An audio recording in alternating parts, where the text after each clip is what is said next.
ہم اگلے رکوع کی طرف چلتے ہیں. سورہ بنی اسرائیل کا رکوع نمبر 9 اور 15ویں پارے کا بھی رکوع نمبر 9. اس رکوع کا پہلے میں مختصر لفظی ترجمہ کروں گا، پھر انشاءاللہ اس کی تفسیر ہوگی. بسم اللہ الرحمن الرحیم. اقیم الصلاۃ. اقوم تھا اصل میں اکرم کی طرح. اقیم الصلاۃ، نماز قائم کیجئے. لدلوک الشمس، سورج کے دلوک کے وقت. لام جو ہے نا خوب سمجھ لیں، ٹائم بیان کرنے کے لیے بھی آتا ہے.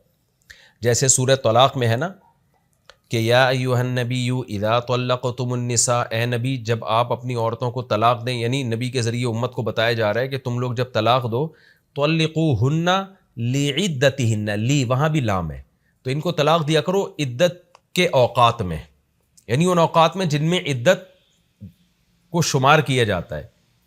اور عدت ہوتی ہے مینسز کے اعتبار سے نا، تو اسی اعتبار سے طلاق دیا کرو. ایک مینسز سے پہلے ایک، پھر اگلے مینسز سے پہلے دوسری، پھر اگلے مینسز سے پہلے تیسری، تو تقسیم کر کے اوقات میں دیا کرو. تو لام توقید کے لیے بھی آتا ہے، وقت بیان کرنے کے لیے بھی آتا ہے. تو اقیم الصلاۃ، نماز قائم کیجئے. لدلوک الشمس، سورج کے ڈھلنے کے لیے. کیا مطلب؟ ڈھلنے کے وقتوں میں. لام توقید کے لیے، یہاں پہ اوقات کے لیے. دلوک کہتے ہیں ڈھلنا. سورج کے ڈھلنے کے وقت میں نماز قائم کی، ڈھلتے ہوئے یعنی ڈھلنے کے اوقات میں نماز قائم کیجئے. الی غسق اللیل، رات کے اندھیروں تک. غسق اندھیرا، قرآن میں ہے نا، سورہ فلق میں ہم نے پڑھا ہے کہ من شر غاسق اذا وقب وقرآن الفجر، اور فجر کے قرآن کے وقت بھی. قرآن کا مطلب یہ یہاں قرآن سے مراد ہے قرآن کی تلاوت، یعنی فجر کے قرآن کی تلاوت کے وقت بھی آپ نماز قائم کیجئے. یہ اصل میں بتایا جا رہا ہے کہ نماز جو ہے نا، نماز اس کا ایک رکن اعظم ہے قرآن کا پڑھنا، تلاوت کرنا. تو اللہ نے یعنی اس رکن اعظم کا تذکرہ کیا، مراد پوری نماز ہے، کیونکہ فجر میں قرات کی ویلیو بہت زیادہ ہے. یہی وجہ ہے کہ رسول اللہ صلی اللہ علیہ وسلم فجر میں بہت لمبی قرات کیا کرتے تھے باقی نمازوں کی نسبت. صحابہ تابعین سے یہی منقول ہے. تو یعنی آپ نماز قائم کیجئے سورج کے ڈھلکنے کے وقت. کب تک قائم کیجئے؟ رات کے اندھیروں تک. اور فجر کے قرآن کے وقت، یعنی فجر میں جب قرآن پڑھنے کا ٹائم ہوتا ہے تو اس وقت بھی. تو ظاہر ہے وہ ٹائم نماز ہی کے وقت میں ہوتا ہے نا، یعنی نماز ہی میں وہ قرآن پڑھا جائے گا. ان قرآن الفجر، آگے فجر کے قرآن کی فضیلت بیان کی جا رہی ہے. بے شک فجر کا جو قرآن ہے، یعنی فجر کی جو تلاوت ہے، کان مشہودا، اس میں حاضری دی جاتی ہے. کن کی؟ فرشتوں کی. حدیث سے ثابت ہے یہ بات. مشہود کا مطلب شہیدہ فیہ الملائکہ، اس وقت میں ملائکہ شریک ہوتے ہیں. تفسیر میں اس کی ڈیٹیل آئے گی انشاءاللہ. وَمِنَ اللَّيْلِ، اور رات کے حصے میں بھی. فَتَہَجَّدْ بِهِ، تو اس وقت میں آپ تہجد پڑھیے. نافلۃً، یہ اضافہ ہے. نفل اضافے کو کہتے ہیں اصل میں، چاہے وہ فرض ہو یا واجب ہو، کوئی بھی اضافی چیز ہے اس کو نفل کہا جاتا ہے. نافلۃ لک، یہ اضافہ ہے آپ کے لیے، یعنی محمد صلی اللہ علیہ وسلم کے لیے. عسیٰ، امید ہے. ان یبعثک ربک، کہ پہنچا دے آپ کو آپ کا رب. مقاماً، ایک مقام پر. محمودہ، قابل تعریف، ایک ایسے مقام پر جو قابل تعریف ہے. وقل، اور آپ یوں کی کہیے. ربی، اصل میں تھا ربی، اے میرے رب.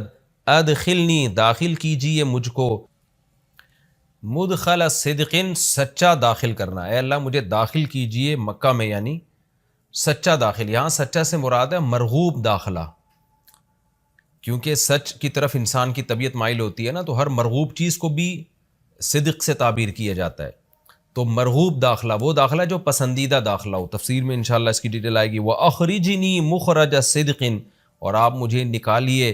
مخرج بھی مصدر ہے، سچا نکالنا یعنی مرغوب نکالنا. وَاجْعَل لِّي، اور بنا دیجئے میرے لیے. مِن لَدُنْکَ، اپنی طرف سے. سلطاناً، ایک مضبوط سلطان، طاقت. نصیرہ، جس میں مدد بھی ہو، یعنی مدد کرنے والی سلطان، یعنی تیری طرف سے اس میں میری مدد بھی ہو. تو ایسی سلطنت مجھے عطا کر دے، ایسا غلبہ مجھے عطا کر دے. وقل، اور یہ بھی کہہ دیجئے اے محمد صلی اللہ علیہ وسلم. جاء الحق، حق آ چکا ہے. وزہق الباطل، اور باطل فنا ہو چکا ہے. زہوق کہتے ہیں بالکل ایک چیز کا فنا ہو جانا، ختم ہو جانا، اور باطل ختم ہو چکا ہے. ان الباطل، بے شک باطل ہے. کانا زہوقا، وہ ہے ہی زہوق، فنا ہونے والی چیز، ختم ہونے والی چیز. وَنُنَزِّلُ اور ہم نازل کرتے ہیں من القرآن قرآن سے ما وہ آیتیں ہوا شفاء جو شفا ہیں بیماریوں سے، یعنی روحانی بیماریاں، حسد، بغض، شرک، دنیا کی محبت، یہ ساری بیماریاں. وَرَحْمَةٌ لِّلْمُؤْمِنِينَ اور وہ آیتیں رحمت ہیں مومنین کے لیے. وَلَا يَزِيدُ الظَّالِمِينَ اور یہ قرآن نہیں اضافہ کرتا ظالموں کو الا خسارہ مگر خسارے کے اعتبار سے، یعنی ان کے خسارے کو اور بڑھا دیتا ہے قرآن.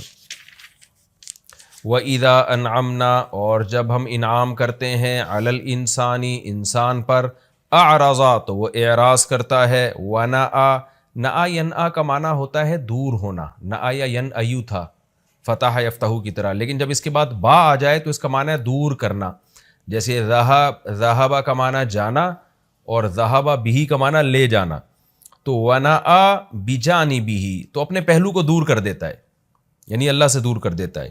وَإِذَا مَسَّهُ الشَّرُّ اور جب چھوتا ہے انسان کو شر کَانَ یئوسا تو ہو جاتا ہے مایوس ہونے لگتا ہے. قل اے نبی آپ کہہ دیجئے کل یعمل ہر شخص عمل کر رہا ہے علی شاکلتہ اپنے اپنے طریقے پر. شاکل یہ شکل سے نکلا ہے، شکل کہتے ہیں ہم مثل کو کہتے ہیں نا، وہ فلاں آدمی اسی کی شکل کا ہے تو مثل. تو شاکلہ کا مطلب اپنی ہی مثل، یعنی یہاں طبیعت اور نیچر کو شاکلہ کہا گیا ہے کیونکہ آپ اپنی نیچر اور طبیعت ہی کے مطابق ہوتے ہیں. آپ کی شکل اور آپ کی طبیعت ایک ہی چیز، یعنی طبیعت آپ کی شکل ہوتی ہے گویا کہ جس کے مطابق آپ چل رہے ہوتے ہیں. تو اللہ فرماتے ہیں ہر شخص عمل کرتا ہے اپنی طبیعت کے مطابق، بری طبیعت بھی اور اچھی طبیعت بھی، جو اس کی حالت ہے نا، بری حالت اور اچھی حالت. تو کوئی جہالت کو اپنا امام بنا کر اس کے حساب سے اپنے آپ کو ڈھال لیتا ہے، اور کوئی علم کو اپنا امام بنا کر اپنے آپ کو اس کے حساب سے ڈھال لیتا ہے. پھر جو جس طبیعت پر ڈھلتا ہے اسی کے مطابق عمل کرتا رہتا ہے. فَرَبُّكُمْ پس تمہارا رب اعلم خوب جانتا ہے بمن اس شخص کو ہوا اہدا جو ان دونوں طریقوں میں، دونوں قسم کے لوگوں میں اہدا زیادہ ہدایت یافتہ ہے، سبیلا راستے کے اعتبار سے. تیرا رب خوب جانتا ہے ایسے لوگوں کو. بھی مختصر رکوع ہے، اس کا میں نے مختصر لفظی ترجمہ کر دیا. اب میں انشاءاللہ اس کی تفسیر کرتا ہوں آپ کے سامنے. قرآن کہہ رہا ہے اقیم الصلاۃ لدلوک الشمس. پیچھے قرآن نے تذکرہ کیا کہ رسول اللہ صلی اللہ علیہ وسلم پر اتنا زیادہ مشرکین کا دباؤ ہے کہ قرآن کہتا ہے کہ اگر ہم آپ کو ثابت قدم نہ رکھتے تو آپ بھی ان کی طرف مائل ہو جاتے. تو ظاہر ہے بہت سخت دباؤ اور جبر ہے آپ کے اوپر. تو ایسے موقع پہ ایسا کام کرنے کی ضرورت ہے جس سے آپ کو ثابت قدمی ملے اور اللہ کا قرب حاصل ہو. تو اس کا سب سے بہترین طریقہ قرآن کہتا ہے نماز ہے. یعنی اے نبی صلی اللہ علیہ وسلم آپ نماز کو مضبوطی سے تھامیے تاکہ آپ کو ثابت قدمی ملے، آپ کو اللہ کا قرب ملے. کیونکہ جس اللہ کے لیے کام کیا جا رہا ہے نا، جب تک اس اللہ سے رشتہ مضبوط نہیں ہوگا تو اس کام میں آپ ثابت قدم نہیں رہ سکتے. اور اللہ سے رشتہ مضبوط کرنے کا سب سے بڑا ذریعہ نماز ہے. اس لیے قرآن کہتا ہے اقیم الصلاۃ آپ نماز قائم کیجئے لدلوک الشمس سورج کے ڈھلنے کے وقت. سورج کب ڈھلتا ہے؟ جب بالکل بلندی پہ جا کے ڈھلنا شروع ہوتا ہے تو ظہر کا وقت شروع ہوتا ہے. الی غسق اللیل رات کے اندھیروں تک. یعنی اس میں 4 نمازیں آ گئیں. سورج جب ڈھلتا ہے نا بالکل بلندی پر ہوتا ہے، تھوڑا سا ڈھلتا ہے ظہر کا وقت، مزید ڈھلان پیدا ہوتی ہے عصر کا وقت، مزید ڈھلتا ہے مغرب کا وقت، اور پھر الی غسق اللیل سورج تو غائب ہو جاتا ہے مغرب کے بعد، پھر رات کے اندھیرے میں یعنی عشاء کا وقت. وقرآن الفجر اور فجر کے وقت میں، فجر کے تلاوت کے وقت میں. تو قرآن میں اشارہ کر دیا کہ اصل تلاوت کا وقت ہے ہی فجر کا. آج بعض اماموں کو ہم نے دیکھا فجر میں بڑی مختصر تلاوت کرتے ہیں، یہ بالکل غلط ہے. سنت ہے فجر میں طوال مفصل یعنی سورہ حجرات سے لے کے سورہ بروج تک کی جو لمبی لمبی صورتیں ان کو تلاوت کیا جائے. تو فجر کے قرآن کے وقت بھی آپ نماز قائم کیجئے. ان قرآن الفجری بے شک فجر کا جو قرآن ہے، فجر میں جو تلاوت ہے، کان مشہودہ اس میں حاضر ہوتے ہیں. کون حاضر ہوتے ہیں؟ حدیث سے پتہ چلتا ہے فرشتے. فجر کا وقت اتنا مبارک وقت ہے جب اس میں امام صاحب قرات کرتے ہیں اور لوگ ہاتھ باندھ کے پیچھے امام کی قرات سنتے ہیں. ایک خاص سکینت نازل ہوتی ہے اللہ کی طرف سے، اور فرشتے بھی اس تلاوت میں نازل ہوتے ہیں. صحیح حدیث سے یہ بات ثابت ہے کہ فرشتے جو تبدیل ہوتے ہیں نا ان کے آنے جانے کا وقت اور فجر اور عصر میں ہے. وہ جو فجر میں فرشتے آتے ہیں انسان کی حفاظت کے لیے، لہو معقبات من بین یدیہ ومن خلفہ یحفظونہ من امر اللہ. بہت ساری مخلوق اس کائنات میں ایسی ہے جہاں تک سائنس نہیں پہنچی اور ہو سکتا ہے قیامت تک پہنچ ہی نہ سکے. وہ انسان کی عقل سے بالاتر ہے وہ مخلوق, اور یہ بھی ممکن ہے پہنچ جائے سائنس ترقی کر کے. وہ مخلوق انسان کو نقصان پہنچانے کی کوشش کرتی ہے, تو اس مخلوق سے بچانے کے لیے جن میں جنات ہیں سر فہرست, ان سے بچانے کے لیے اللہ نے فرشتوں کا انتظام کیا ہے. تو حدیث میں آتا ہے صبح و شام, قرآن سے بھی یہ بات ثابت ہے, صبح و شام فرشتوں کی باریاں چینج ہوتی ہیں اور وہ ہماری حفاظت کے لیے اللہ کی طرف سے متعین ہوتے ہیں. تو ان کی جو حاضری ہے ان فرشتوں کی وہ فجر کے وقت میں ہوتی ہے. اور یہ بھی حدیث سے ثابت ہے کہ بہت سے فرشتے صرف تلاوت سننے کے لیے زمین پہ اترتے ہیں. تہجد کے بارے میں حدیث میں آتا ہے کہ جب کوئی شخص تہجد میں قرآن کی تلاوت کرتا ہے تو فرشتے آنا شروع ہوتے ہیں اور اس کے جو ہے نا لبوں پہ اپنے منہ کو رکھ لیتے ہیں اس کی تلاوت کو چکھنے کے لیے. اتنا فرشتوں کو لطف محسوس ہوتا ہے تہجد کی تلاوت میں. اور پھر وہ تانتا بناتے بناتے جو ہے نا ایک دوسرے پہ سوار ہوتے ہوتے آسمان کی بلندیوں تک پہنچ جاتے ہیں. تو فجر کی نماز میں بھی یہ فضیلت ہے. تو آگے اللہ فرماتے ہیں کہ اللہ نے فجر کی نماز کی فضیلت کو بیان کیا. آگے اللہ فرماتے ہیں وَمِنَ اللَّيْلِ, یہ تو 5 نمازیں ہو گئیں, یہ تو ساری امت پہ فرض ہیں, لیکن رات کے کچھ حصے میں فَتَہَجَّدْ بِهِ کا مطلب اس حصے میں آپ نے تہجد پڑھنی ہے, نافلۃ لک, اے محمد صلی اللہ علیہ وسلم یہ آپ کے لیے اضافہ ہے. کیا مطلب؟ یا تو نبی صلی اللہ علیہ وسلم پہ 6 نمازیں فرض تھیں, یعنی 5 فرض کے علاوہ تہجد بھی فرض تھی, تو اس لیے قرآن نے کہہ دیا کہ امت پہ تو 5 فرض ہیں نافلۃ لک, لیکن یہ تہجد آپ کے لیے اضافی ہے, یعنی آپ پر 6 نمازیں فرض ہیں. ایک مطلب تو یہ بھی ہو سکتا ہے. اور جو علماء اس کے قائل ہیں کہ نہیں نبی پر تہجد فرض نہیں تھی, تو ان کے نزدیک اس آیت کی تفسیر یہ ہوگی کہ یہ آپ کے لیے ایک اضافہ ہے اللہ کے قرب حاصل کرنے کا. یعنی 5 نمازیں تو پڑھنی ہی پڑھنی ہے, لیکن آپ اللہ کے قرب کے لیے ایک اضافی چیز بھی آپ کو دی جا رہی ہے تاکہ آپ کے درجات اور زیادہ بلند ہو. تو ایسی صورت میں یہ صرف نبی کے ساتھ خاص نہیں ہے, کیونکہ خطاب نبی سے چل رہا ہے اس لیے اللہ نے کہہ دیا آپ کے لیے اضافہ, ورنہ حقیقت میں پوری امت کے لیے یہ اضافہ ہے. آگے اللہ فرماتے ہیں عسیٰ ان یبعثک ربک, امید ہے کہ آپ کو آپ کا رب پہنچا دے مقام محمود تک. یہ مقام محمود کیا ہے؟ شفاعت کبریٰ, یعنی تمام پیغمبر نبی کے پاس آئیں گے کہ آپ سفارش سے آغاز کریں, یعنی سفارش کا آغاز آپ سے ہوگا, پھر آپ صلی اللہ علیہ وسلم سفارش کریں گے. تو یہ ایک سب سے اونچا مقام ہے جو اللہ قیامت کے دن رسول اللہ صلی اللہ علیہ وسلم کو دے گا, اور جس سے آپ کی تمام پیغمبروں پر فضیلت ثابت ہو جائے گی کہ جب تک آپ کی طرف سے شفاعت کی ابتدا نہیں ہوگی کوئی اور پیغمبر سفارش نہیں کریں گے. تو اللہ نبی صلی اللہ علیہ وسلم کو تسلیاں دے رہا ہے کہ یہ مشرکین کا جو آپ پہ اوپر بے پناہ دباؤ ہے, جبر ہے, آپ اس میں تسلی رکھیے, آپ نماز قائم کریں اور تہجد کی پابندی کریں, اللہ نے آپ کو بہت بڑا آگے چل کے مقام دینا ہے. تو چونکہ نبی صلی اللہ علیہ وسلم بھی بشر تھے نا, مشرکین کے دباؤ کی وجہ سے آپ بھی ایک پریشانی میں آتے تھے, تو اس لیے اللہ آپ کو ثابت قدم رکھنے کے لیے آپ صلی اللہ علیہ وسلم کو یہ خوشخبریاں سنا رہا ہے کہ آپ نے اپنا اس عمل کو فوکس کرنا ہے, نماز اور تہجد کو, تاکہ آپ کا اللہ سے قرب رہے. اور اللہ آپ کو خوشخبری دے رہا ہے کہ امید ہے آپ کا رب آپ کو بہت بڑے مقام تک پہنچا دے. رہا مسئلہ مشرکین کی دھمکیوں کا کہ یہ پوری کوشش کر رہے ہیں کہ آپ کو مکہ سے نکال دیں, تو ہم نے تو بتا دیا کہ یہ خود بھی نہیں پنپ پائیں گے, لیکن آپ نے اللہ سے کیا دعا مانگنی ہے؟ وَقُلْ رَبِّ, کہہ دیجئے اے میرے رب, ادخلنی مدخل صدق, مجھے مکہ میں داخل کیجئے مرغوب داخلہ, اچھا داخلہ,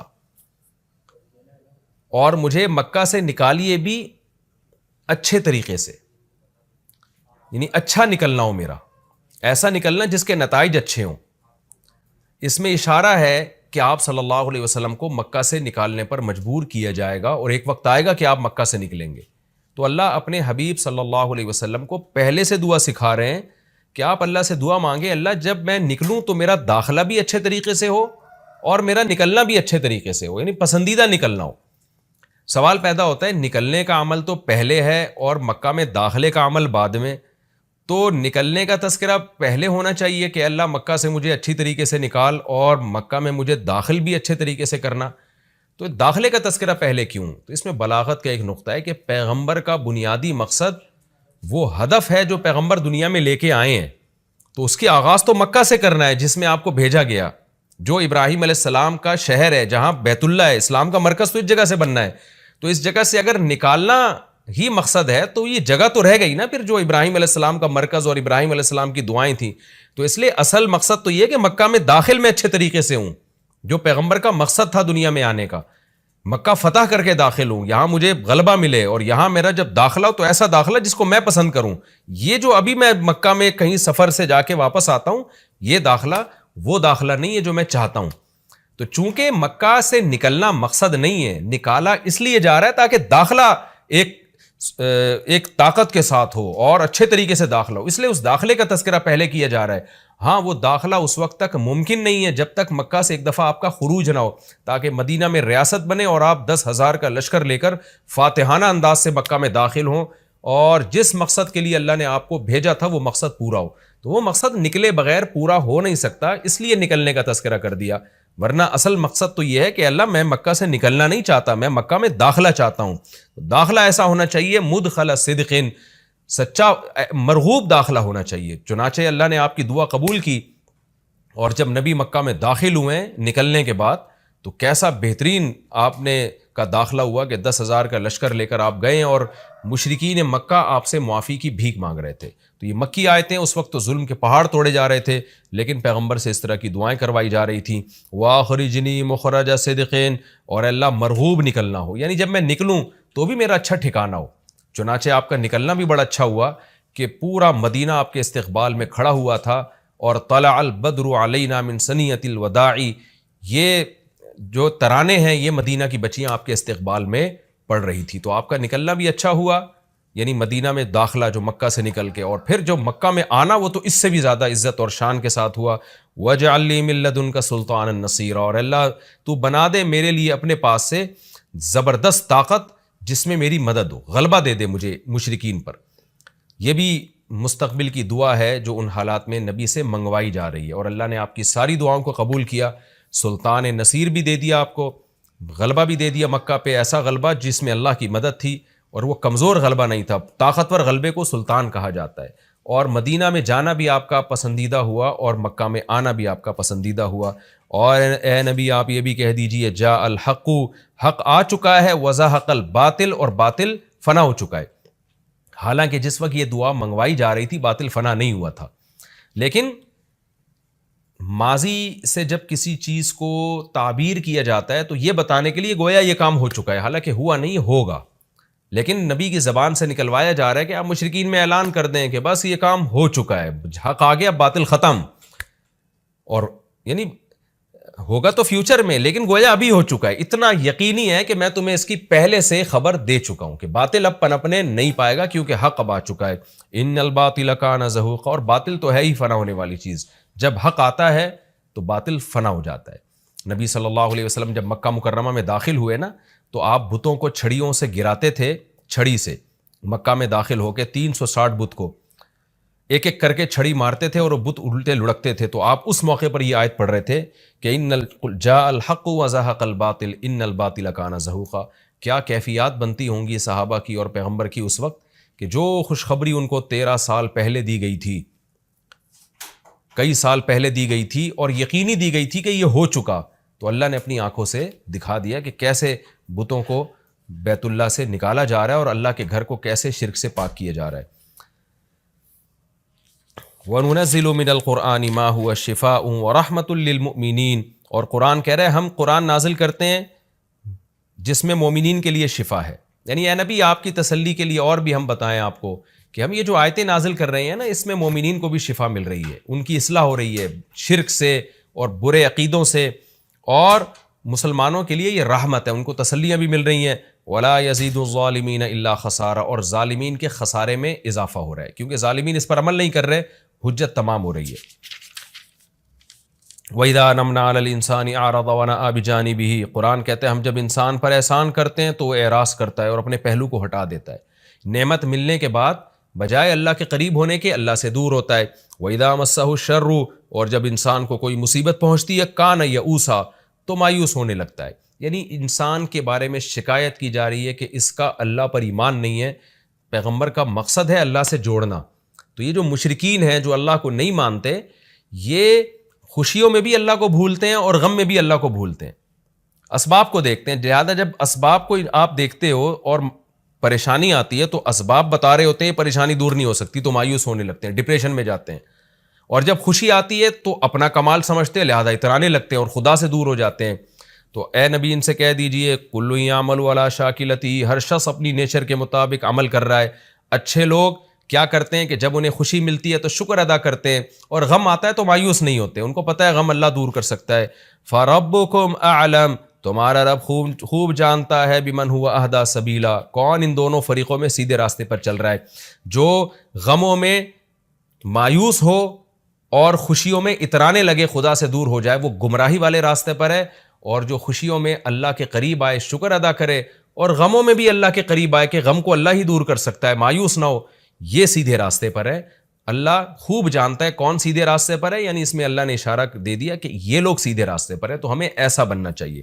یہ ہمارا رکوع کمپلیٹ ہو گیا اور مختصر رکوع تھا. اب انشاءاللہ ہم اگلے ایپیسوڈ میں سورہ بنی اسرائیل کا رکوع نمبر 9 اور 15ویں پارے کا بھی رکوع نمبر 9 انشاءاللہ ہم شروع کریں گے. اللہ تعالی ہمیں سمجھنے کی, عمل کی توفیق عطا فرمائے. وما علینا الا